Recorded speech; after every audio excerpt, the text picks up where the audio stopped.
بسم اللہ الرحمن الرحیم۔ عمری ٹی وی کے ناظرین کو محمد نسیم اختر ندوی کا سلام عرض ہے۔ آج کا موضوع ہے، کیا اویسی کا جادو سیمانچل میں چل پائے گا؟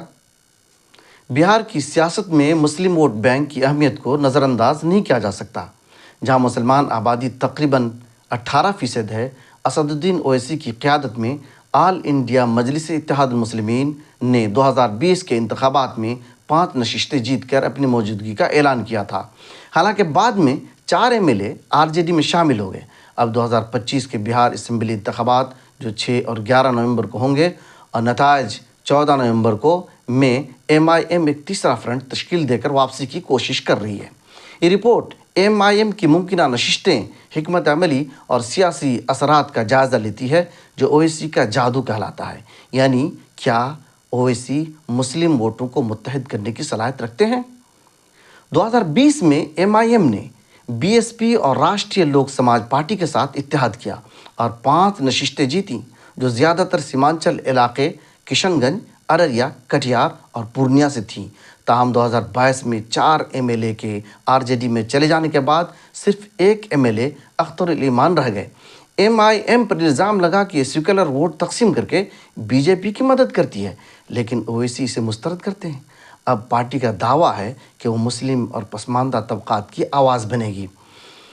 MIM نے انڈیا بلاک، مہا گٹھ بندھن، RJD، کانگریس وغیرہ سے انکار ملنے کے بعد تیسرا فرنٹ تشکیل دیا ہے۔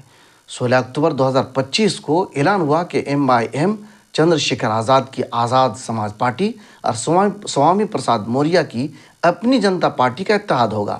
یہ اتحاد سیکولر قوتوں کو متحد کرنے کا دعویٰ کرتا ہے اور BJP کی فرقہ وارانہ سیاست کا مقابلہ کرے گا۔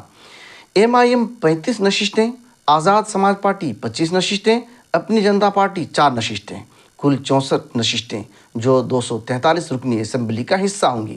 ابتدائی طور پر MIM 100 نشستیں لڑنے کا اعلان کر چکی تھی، لیکن اتحاد کے بعد یہ 35 پر محدود ہو گئی۔ 21 اکتوبر کو پہلی فہرست میں 25 امیدواروں کے نام اعلان ہوئے، جن میں 2 غیر مسلم رانا رنجیت سنگھ اور منوج کمار داس شامل ہیں، جو پارٹی کی توسیعی حکمت عملی کو ظاہر کرتے ہیں۔ امیدواروں کی فہرست قومی قیادت اور بہار یونٹ کی مشاورت سے طے کی گئی۔ اویسی نے کشن گنج میں ریلی میں کہا کہ محمد کا بیٹا یعنی مسلم لیڈر کیوں نہیں بن سکتا؟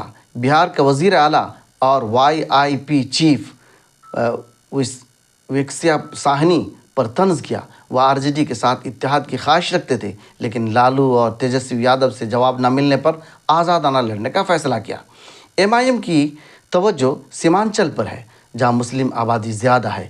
کشن گنج 68%، کٹیہار 44.5%، ارریہ 44.2% اور پورنیہ 38.5%۔ اتحاد بیش از 12 اضلاع میں لڑے گا، بشمول گیا، موتیہاری، نوادا، جموئی، بھاگلپور، سیوان، دربھنگا، سمستی پور، سیتامڑھی، مدھوبنی، ویشالی اور گوپال گنج۔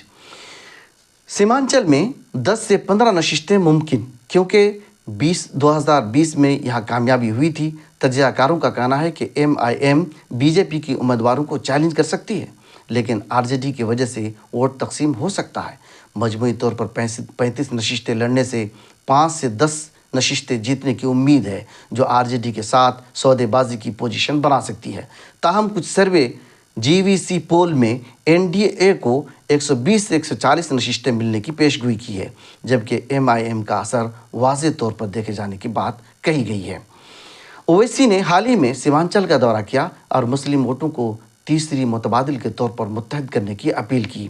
2025 میں MIM کو 35 نشستیں لڑنے اور 5 سے 10 جیتنے کی صلاحیت دیتا ہے۔ خاص طور پر سیمانچل میں تیسرا فرنٹ اسے سیاسی ویژن دے گا، لیکن ووٹ تقسیم کا خطرہ برقرار ہے۔ اگر MIM مسلم لیڈرشپ کا مطالبہ کروانے میں کامیاب ہوئی تو بہار کی سیاست بدل سکتی ہے۔ حتمی نتائج 14 نومبر کو واضح ہوں گے، جو بتائیں گے کہ یہ جادو کتنا مؤثر ہے۔ اس کے ساتھ ہی یہ تجزیہ یہیں پر ختم ہوا۔ آپ بہار الیکشن سے متعلق تازہ ترین خبروں، تجزیوں اور پل پل بدلتے صورتحال سے واقفیت کے لیے دیکھتے رہیے عمری ٹی وی۔ آخر میں گزارش ہے کہ عمری ٹی وی کو لائک و سبسکرائب کریں اور پروگرام اچھا لگے تو دوستوں میں ضرور شیئر کریں۔ اللہ حافظ۔